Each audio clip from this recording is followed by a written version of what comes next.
एक बार फिर आप सभी व्यूअर को मेरा नमस्कार, आदाब एवं सत श्री अकाल। मैं डॉक्टर विजय वर्मा और आप देख रहे हैं आपका अपना चैनल बट हेल्थ केयर। आज काफ़ी दिन हो गया है हमारे चैनल पर कोई वीडियो अपलोड नहीं हुआ। उसकी मेन वजह थी हमारी कुछ अपनी पर्सनल व्यस्तता और हमारी विभागीय व्यस्तता होने की वजह से हम समय नहीं निकाल पा रहे थे कि हम कोई वीडियो बना पाएँ और जिस वीडियो को हम आप तक पेश कर पाएँ।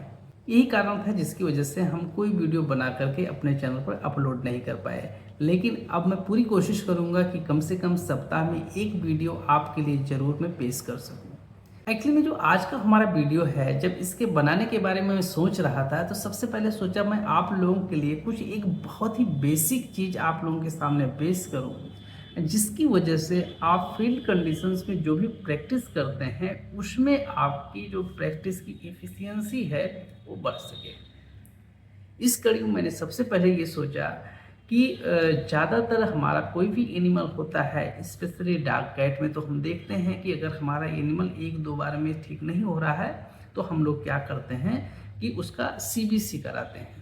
ठीक उसी तरीके से जहाँ पर फैसिलिटी अवेलेबल है वहाँ पर हम कैटल बफेलो शीप कोट के लिए भी सीबीसी रिकमेंड करते हैं। तो आज की वीडियो में हम ये जानेंगे कि सीबीसी एक्चुअली में होता क्या है और उसके हर एक पैरामीटर से हमको क्या जानकारी प्राप्त होती है। कोई पैरामीटर घटेगा, कोई बढ़ेगा, घटने से या बढ़ने से क्या प्रॉब्लम होती है, किधर हमारा दिमाग जाना चाहिए, वो आपकी हेल्प करता है आपकी डायग्नोसिस में। और जितना परफेक्ट आपकी एनालिसिस होगी सीबीसी की, उतना परफेक्ट आपका डायग्नोसिस होगा और उतना आपकी इफिशिएंसी होगी उस एनिमल को ठीक करने में। एक्चुअली में ये जो सीबीसी होता है इसका फुल फॉर्म होता है कंप्लीट ब्लड काउंट। मतलब ब्लड के अंदर जितनी भी चीज़ें हैं जो सेल के फॉर्म में हैं उनकी काउंटिंग करना, और उसी के बेसिस पे हम जो भी एनिमल में प्रॉब्लम है उसके नेचर्स को, उसके कॉजेटिव एजेंट को बाइफरकेट कर लेना, मतलब डिफ्रेंशिएट कर लेना कि एक्चुअली में उसमें इन्फेक्शन किस लेवल का है या किसका है। एक ब्रॉडली हम लोग पता लगा लेते हैं कि एक्चुअली में उसमें प्रॉब्लम क्या है और उसी के बेसिस पे हम उस एनिमल का ट्रीटमेंट करते हैं। जैसे देखते हैं सीबीसी किसी भी एनिमल का जब हम रिकमेंड करते हैं तो एक बड़ा सा पेज निकल के आता है और उसमें आप देखेंगे हीमोग्लोबिन होता है, टीएलसी होता है, डीएलसी होता है, ये पीसीबी होता है। ये बहुत सारे पैरामीटर्स होते हैं जिसमें हम एक एक करके इस वीडियो में समझने की कोशिश करेंगे, क्योंकि अगर हम इन सभी को एक वीडियो में इंक्लूड कर देंगे तो वीडियो बहुत ज़्यादा बड़ा हो जाएगा और आप भी बोर हो जाएंगे।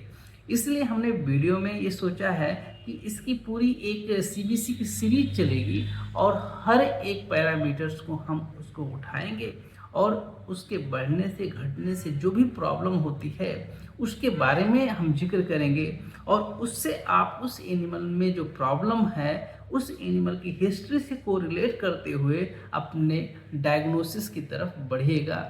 और जो भी आपका टेंटेटिव डायग्नोसिस जो आप अपना बनाएंगे वो हमेशा काफ़ी परफेक्ट होगा, और इससे जो आप ट्रीटमेंट एनिमल का कर रहे हैं उसके जो ठीक होने की इफिशियंसी होगी वो बहुत ज़्यादा बढ़ेगी। तो उम्मीद करता हूँ कि जो हमारा ये सीबीसी सीरीज चलेगी, जिसको हम कंप्लीट ब्लड काउंट सीरीज भी बोलेंगे, इसमें जो अब हम आगे की वीडियो बनाएंगे या जो आज का हमारा वीडियो होगा उसका ग्राउंड आपको क्लियर हो गया होगा।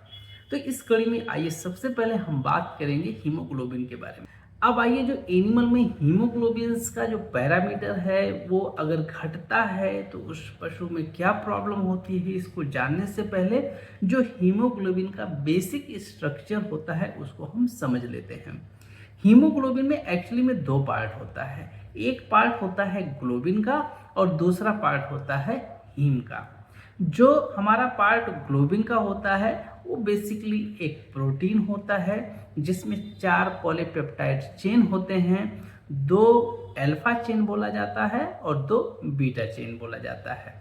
इसके अलावा जो दूसरा पार्ट होता है जिसको हम लोग हीम बोलते हैं, ये क्या होता है, आयरन कंटेनिंग पिगमेंट होता है। और ये जो आयरन कंटेनिंग पिगमेंट होता है जिसको हम लोग हीम बोल रहे हैं, इसमें 2 पार्ट होते हैं, एक आयरन होता है और दूसरा पोरफायरिन रिंग होता है, और ये 4 पोरफायरिन रिंग होता है। तो ये एक्चुअली में जो हमारा हीमोग्लोबिन होता है उसका ये बेसिक स्ट्रक्चर होता है। अब आइए जानते हैं, अगर किसी भी एनिमल्स में जो हीमोग्लोबिन का लेवल अगर कम है तो कैसे आप जानेंगे देख करके। सबसे पहले आप समझिएगा, जब भी किसी एनिमल में जो हीमोग्लोबिन का लेवल जब कम होगा तो उस एनिमल का जो म्यूकस मेम्ब्रेन होगा वो पिंक से वाइट की तरफ जाती हुई दिखाई देगी। मतलब जब उस एनिमल्स में आप देखेंगे तो उसकी जो आई की म्यूकस मेम्ब्रेन हो या बल्बर लिप का म्यूकस मेम्ब्रेन हो या जहाँ का भी म्यूकस मेम्ब्रेन आप देख रहे हैं, सामान्य तौर पे वो म्यूकस मेम्ब्रेन का जो कलर होता है वो पिंकिश होता है।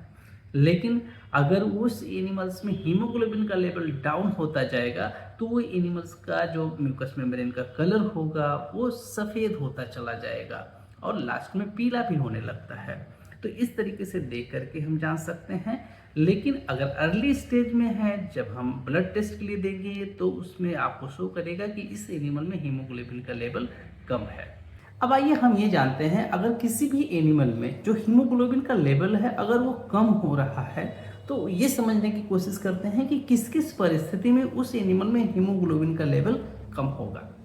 जो सबसे पहली परिस्थिति आपको मिलेगी, अगर किसी एनिमल में चाहे वो एक्यूट हेमोरेज की कंडीशन हो या क्रॉनिक हेमोरेजिक कंडीशन हो, मतलब चाहे अगर किसी एनिमल में बहुत ज़्यादा ब्लीडिंग हो जा रहा है एकाएक या धीरे धीरे अगर ब्लीडिंग कंटिन्यू हो रहा है, उस कंडीशंस में आपको हीमोग्लोबिन का लेवल लो मिलेगा। इसके अलावा किसी भी एनिमल में हीमोग्लोबिन लो होने का जो दूसरा मेन कारण है वो है आरबीसी डिस्ट्रक्शन का। मतलब उस केस में जो आरबीसी है वो टूट रही है, और जो आरबीसी टूटता है मेनली आप देखेंगे जो एनिमल का केस होता है, अगर किसी एनिमल में हीमोप्रोटोजोन का इन्फेक्शन होगा उसमें आरबीसी का डिस्ट्रक्शन होगा, या किसी एनिमल का अगर लीवर फेल हो रहा है वहाँ पे आरबीसी का डिस्ट्रक्शन होगा, या किडनी अगर किसी एनिमल का फेल हो रहा है वहाँ पे आरबीसी का डिस्ट्रक्शन होगा, या किसी एनिमल में अगर पॉइजनिंग की कंडीशन होती है, स्पेशली लेड पॉइजनिंग के केस में और कोल टार के पॉइजनिंग के केस में आपको आरबीसी का डिस्ट्रक्शन देखने को पाएंगे। तो इस कंडीशंस में भी हीमोग्लोबिन का लेवल कम होता है। इसके अलावा जो तीसरा मेन कारण है किसी भी एनिमल में हीमोग्लोबिन लो होने का वो है न्यूट्रिशनल डिफिशियंसी का।